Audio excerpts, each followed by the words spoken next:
Getup Srinu ఆ పేరు తలుచుకోగానే జబర్దస్త్లో రకరకాల గెటప్లు, రకరకాల హావభావాలు, రకరకాల గొంతులు, యాస మార్చి నటిస్తూ నవ్విస్తూ ఉండే నటుడు మన కళ్ల ముందు కనబడతాడు. ఈ తరం యువ కామెడీ నటుల్లో నాకు ఇష్టమైన నటుడు గెటప్ శ్రీను. ఇప్పుడు తన హీరోగా వస్తున్న సినిమా రాజు యాదవ్. ట్రైలర్ చూశాను. ఏదో కొత్తదనం తప్పకుండా ఉంటుంది అనే చూసిన నాకు బాగుందనిపించింది.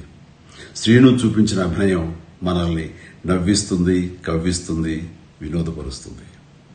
శ్రీను చూస్తుంటే నాకు ఆ గతంలో ఒక కామెడీ హీరో ఉండేవారు. ఆయన పేరు చలం. చలం గారిని ఆ రోజుల్లో ఆంధ్ర దిలీప్ కుమార్ అనేవారు. మన గెటప్ శ్రీను కూడా నాకు అలాగే అనిపిస్తాడు. తన టాలెంట్ కి హద్దులు, లిమిటేషన్స్ లేవని తను నిరూపిస్తుంటాడు. అలాగే నాకు అనిపిస్తుంటుంది. ఇది నిజం. ఈ మే 24న రిలీజ్ కాబోయే రాజు యాదవ్ ఈ సినిమా మీ మెప్పు పొందుతుందని, తాను హీరోగా మీ మన్ననలు అందుకుంటాడని నేను ఆశిస్తున్నాను. ఈ సందర్భంగా నిర్మాతలకి, దర్శకుడు కృష్ణమాచారికి, యూనిట్ అందరికీ నా అభినందనలు, శుభాకాంక్షలు. Srinu, all the very best. God bless.